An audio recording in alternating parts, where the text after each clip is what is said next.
Hi, I'm Emily. My dad was everything to me. We were a team, just me and him ever since Mom died when I was little. Dad was a truck driver, always pulling long hours to make sure we had enough.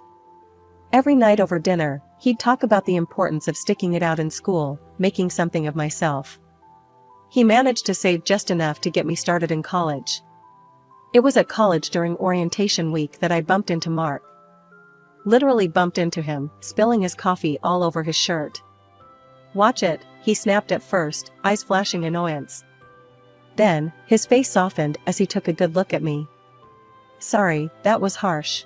Let's start over. I'm Mark." "Emily," I mumbled, still mortified about the coffee. "Really sorry about the shirt." "It's just coffee. No harm done," he laughed, waving it off. "You here to study what, Emily?" "Financial analysis," I replied. He grinned, pointing to himself. "Same here. Looks like we're gonna be classmates." Mark was charming, with a quick smile and quicker wit. We hit it off instantly. Spending time with him felt easy, like slipping into a warm bath. Before long, we were thick as thieves, hanging out after classes, studying together, and grabbing late-night snacks at the 24-hour diner near campus. Then, just as I thought life was finally on my way up, it crashed. Dad died unexpectedly. Heart attack, out of the blue. The rug was pulled from under me, and down I went. There were no savings, nothing but the apartment we lived in. College funds? Gone. My world, my plans, all up in smoke. I was lost, but Mark stepped in. One evening, a few weeks after the funeral, he came over with a six-pack and a takeout box from our favorite Chinese place. We sat on the worn-out couch in my living room, surrounded by Dad's old books and pictures. "What about moving in together?" Mark said, his voice firm. "You know, cut down on expenses. We could make it work." I stared at the floor, not sure what to think. I don't know, Mark. I can barely afford to keep this place. Listen, we get married, move in here together. I'll keep studying, you work for now, and when I'm done, it's your turn. I'll support us then," he proposed, his eyes earnest. The idea sounded crazy, but there was a sincere ring to it. Maybe it was the grief fogging my brain, or maybe it was the desperate hope fluttering in my chest, but I nodded slowly. "Okay, let's do it. But promise me, when you graduate, it'll be my turn." "Promise," he said, reaching across to squeeze my hand. We got married 2 months later at a courthouse, with a couple of Mark's friends as witnesses. Dad's apartment became our home, our little island in the storm. My days blurred into nights as I shuffled between 2 jobs, just to keep our heads above water. By day, I was slinging coffee and plates at a bustling cafe, and by night, I sold pastries at a local bakery. Exhaustion became my constant companion, but quitting wasn't an option, not with Mark buried in his textbooks and our bills piling up. Mark's study schedule meant he was home a lot. You'd think that would make things easier, but it didn't. He had his finals coming up, and the stress turned him into a bear. The smallest things set him off, especially if dinner wasn't ready when he expected it. One night, I came home later than usual, my arms aching and my feet swollen from the long shifts. The house was dark except for the flicker of the lamp over Mark's study table. I dropped my keys on the counter and winced at the noise. Almost instantly, Mark's head popped out from his books, his brows knitted in annoyance. "Where have you been? I've been waiting to eat. There's nothing ready?" His voice was sharp, each word like a jab. I sighed, leaning against the doorframe. "I'm sorry, Mark. The bakery was slammed today. I haven't even had a chance to take off my shoes yet." "Well, I'm starving. I can't study on an empty stomach, Em." His voice softened a bit, but the irritation was still there, hanging between us like a thick fog. "I'll fix something quick," I mumbled, pushing past the fatigue. I rummaged through the fridge, pulling together what little we had to whip up some scrambled eggs and toast. Not exactly gourmet, but it was the best I could do on short notice. It wasn't just the stress of our living situation weighing on me. There were also Mark's parents, Richard and Marianne. Both well-educated, well-spoken, and well-off, they never missed a chance to remind me that I didn't quite fit their idea of a suitable match for their son. Visiting them was an ordeal. Their old house was like a fortress of books and high culture.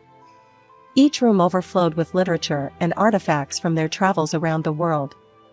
The first time I stepped into their living room, Marianne had eyed my second-hand jeans and faded college sweater before offering a thin-lipped smile. "Emily, dear, have you read the latest by Jonathan Franzen?" "Oh, but of course, you've been too busy working your, how many jobs is it now?" Her tone was honeyed poison. Richard was no better. It's a fascinating treatise on the socio-political landscape of contemporary America.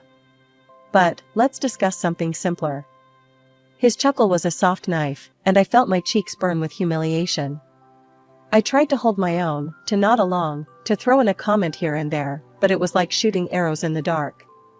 Eventually, I stopped trying.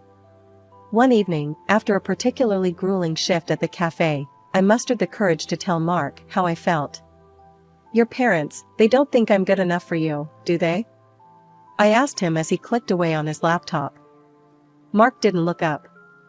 "Look, they're my parents. They have their ways, but they mean well. You're overreacting." I knew then that arguing was pointless. He couldn't see it, wouldn't see it. So, I pulled back, retreating into my shell of work and solitude. Mark continued to visit his parents alone, often staying overnight. I wasn't invited, and I didn't ask to be. When Mark finally graduated and landed a decent job with a good salary, I felt a weight lift off my shoulders. Now it's my turn, right? I remember asking him one evening as we sat down for a rare quiet dinner. Mark had just started talking about his new role at the company, buzzing with excitement over the projects he was handling. "Yeah, about that," he said, his fork pausing midair. "Look, Em, things are tight right now. The job pays well, but we've got bills, debts. You know how it is." I nodded, biting back my disappointment. "I get that, but we talked about this, Mark. It's supposed to be my turn. I was thinking I could start with just a couple of classes. I'll keep working at the bakery to help out." He shook his head, a frown creasing his forehead. "Emily, be realistic. We need every penny we can get. Forget about college for now." The resentment that had been simmering inside me boiled over. "I supported you," I snapped. "I worked 2 jobs, Mark, so you could have this, so we could have this. And now you're telling me to forget my dreams?" He didn't look at me. "It's not like that, and you know it. Things change. We need to be practical." Practical. The word hung in the air between us, heavy and cold. But before I could argue further, life threw us another curveball. I found out I was pregnant. All thoughts of school were pushed to the back burner as we prepared for our new arrival. Lily came into our lives like a storm, fierce and beautiful. I threw myself into motherhood with all I had, but the strain on our marriage didn't ease. If anything, it grew worse. Mark was distant, often coming home late, and when he was around, he critiqued my parenting. "You need to push her more, Em," he'd say as he watched me play with Lily. "She needs to start learning early. I've signed her up for French lessons and a toddler developmental center." "She's 2, Mark," I would protest, feeling the familiar flare of anger. "She needs to play, to be a kid." Mark had been sorting through some papers, not really listening. At that, he looked up, his expression hard. "Maybe if you had some education, Emily, you'd understand the importance of what I'm doing for her." The words said a lot. They said I was just the uneducated wife, good enough to work and pay bills, but not good enough to be a real partner in raising our daughter. When Lily turned 5, the gap between me and my family widened into a chasm. Mark's parents took it upon themselves to completely oversee her upbringing. They showed up at every school event, every concert, parading around as if they were the primary caregivers. Mark didn't just allow this, he encouraged it. It got to the point where he actually forbade me from attending school events. "Emily, you don't have the education to understand what's going on there. It's best if you stay home," he said one evening, his tone final, leaving no room for argument. I felt my face flush with hurt and anger. "So, what? I'm not good enough to see my daughter perform? Is that what you're saying? Mark shrugged, indifferent. It's about what's best for Lily. My parents can provide the kind of support and image we need to project. You being there, it's just not right. I was stunned, words failing me as the sting of rejection from my own husband sank in. This wasn't just about me anymore, it was about our daughter, and the warped lessons she was learning about worth and family. Lily's behavior started changing too. She no longer saw me as an authority figure, much less a mother. When I asked her to tidy her room or finish her vegetables, she'd scoff and say, "Grandma says I don't have to listen to you." It broke my heart every single time. As Lily grew older, her disregard turned into embarrassment. One day, when Lily was about 13, she had friends over for a study group. I was vacuuming, lost in my thoughts about how distant our relationship had become. I turned the corner into the hallway, and there was Lily, her friends trailing behind her. Seeing me, she hesitated for just a second. Her eyes darted from me to her friends, and then, as if she'd made a decision, she said, "Oh, that's just the housekeeper." The words hit me like a physical blow.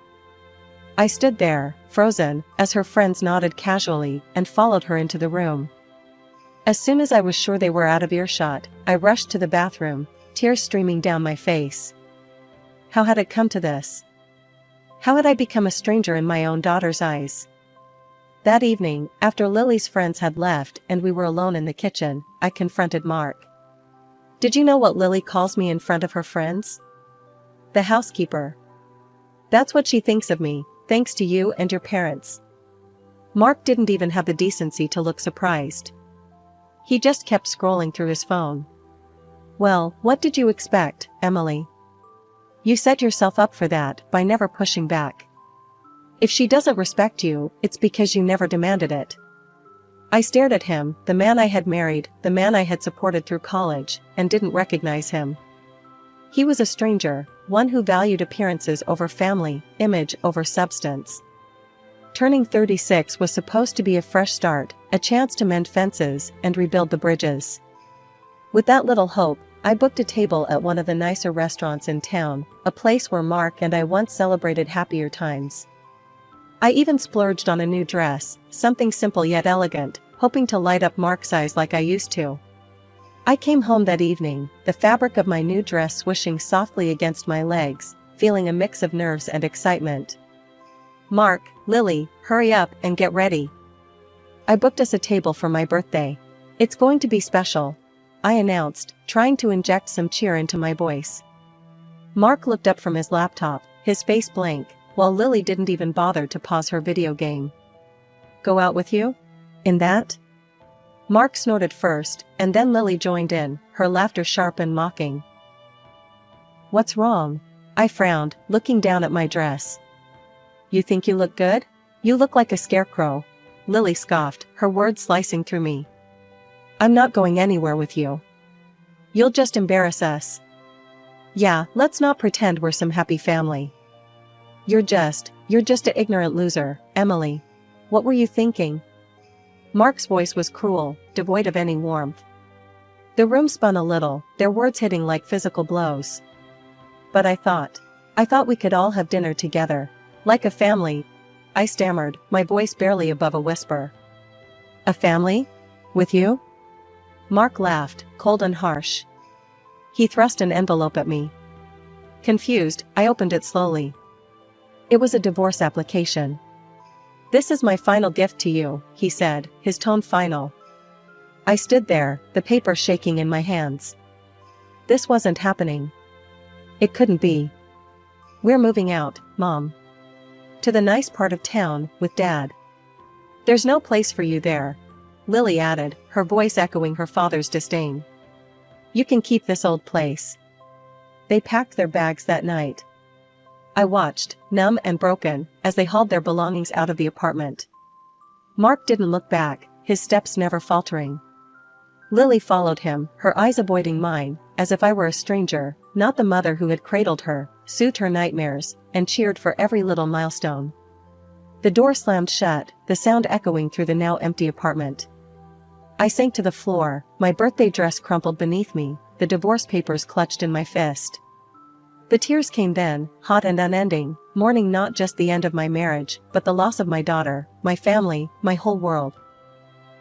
The divorce was a brutal affair, stripped of any dignity or semblance of the love. When Mark sued for sole custody of Lily, claiming I was unfit due to my educational status and financial instability, the courtroom felt colder than any place I had ever been. Sitting there, the harsh lights of the courtroom felt like a spotlight, illuminating every failure I ever thought I had hidden. My in-laws were there, right beside Mark, united in their disdain for me. Richard, with his sharp suit and sharper tongue, didn't miss a chance to emphasize my inadequacies. She simply lacks the capabilities to provide Lily with the environment she needs, Richard testified, his voice smooth and confident.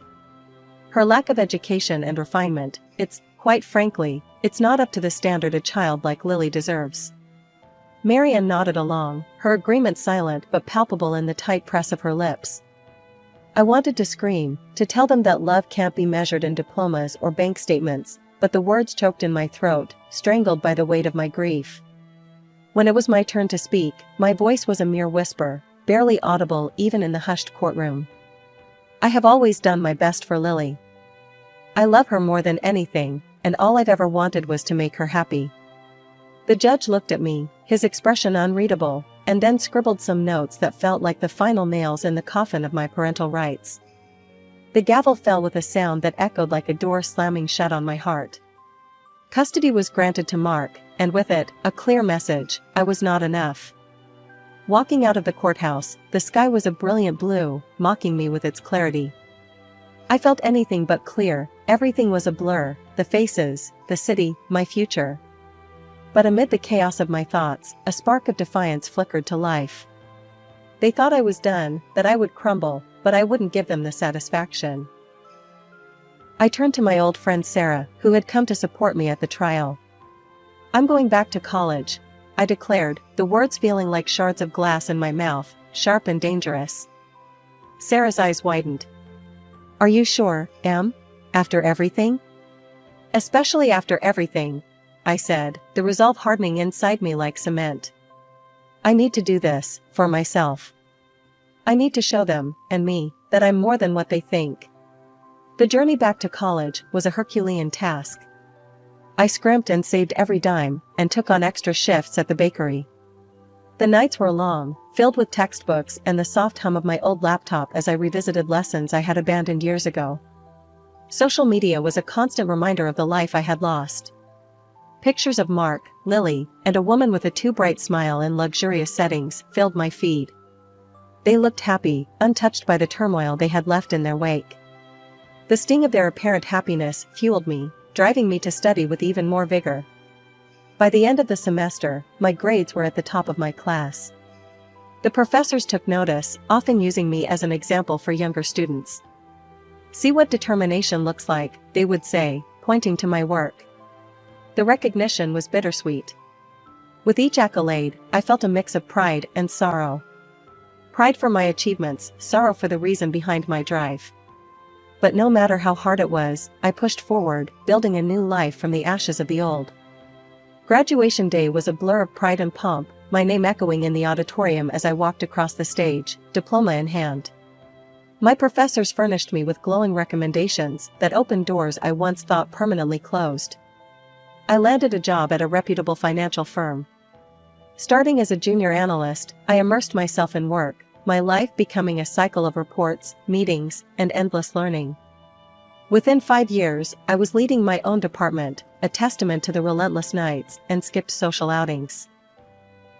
Life wasn't just about work, though. I bought a sleek, new car, one that hummed under my touch and gleamed under the city lights. My apartment, once a cramped space filled with reminders of a painful past, was traded in for a modern, spacious loft in a vibrant part of the city. I revamped my wardrobe, my new clothes sharp and empowering, each piece a reflection of the new me. I even changed my hairstyle, opting for a chic cut that framed my face with confidence. Then, one day, as I scrolled through job listings to see what the market was offering, I froze. There, in bold letters, was an opening for a department head at a familiar company. It was Mark's company. The irony wasn't lost on me. A wicked part of me buzzed with the thrill of the potential drama. I applied, driven by the desire to restore justice. The interview was a series of rapid-fire questions, my answers sharp and sure.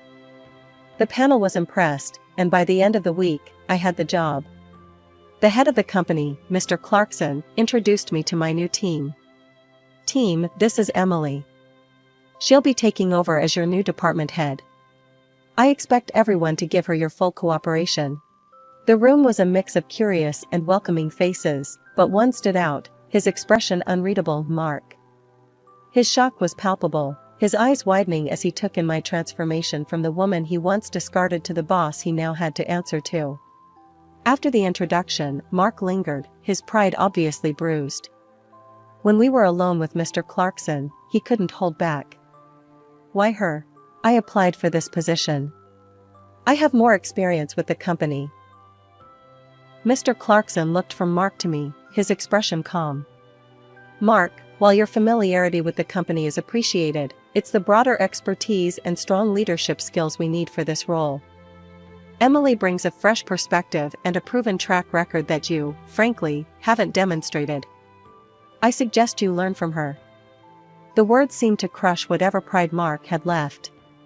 He stormed out, slamming the door behind him with a force that echoed through the quiet office. I stood there, the ghost of a smile playing on my lips, not out of spite but out of satisfaction.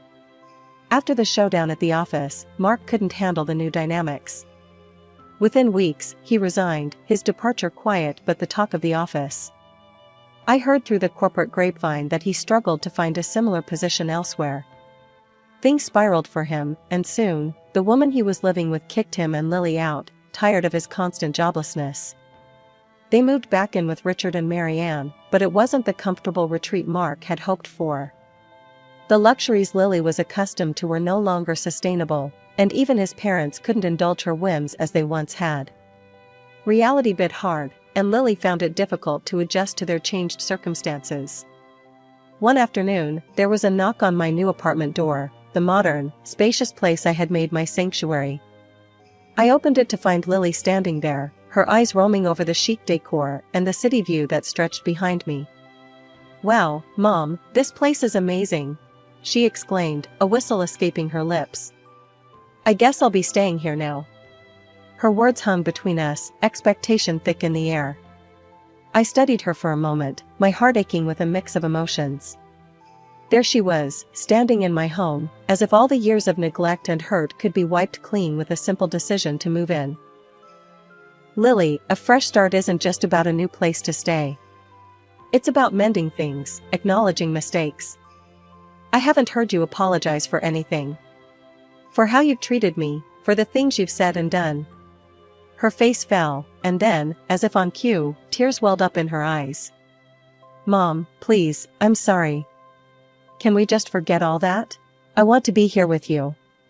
It was hard, looking into her eyes and seeing the plea there. But the tears seemed more a tactic than true remorse. "Lily, I love you, but you can't stay here just because it's convenient or because you're escaping from something unpleasant. You need to want to be here for the right reasons, and you need to make amends, truly." She wiped her face, the tears stopping as quickly as they had come. "Fine. If you don't want me here, I'll just go." The months that followed were a testament to my resolve. I heard from Sarah that Mark had started drinking, unable to cope with his bruised ego and the life he had dismantled by his own hands. Lily moved to another city, perhaps in search of the fresh start she had tried to find with me. Meanwhile, my career reached new heights. Life was good, stable, and fulfilling professionally. But it was the personal victory that sweetened the newfound success. I met Tom at a conference. His kindness and understanding were a balm to the scars left by my first marriage. We connected over shared interests, and soon, friendship blossomed into love. We married quietly, a simple ceremony with a few close friends. As I stood there, exchanging vows with Tom, I realized I had found my peace. The past was behind me, and the future was a promise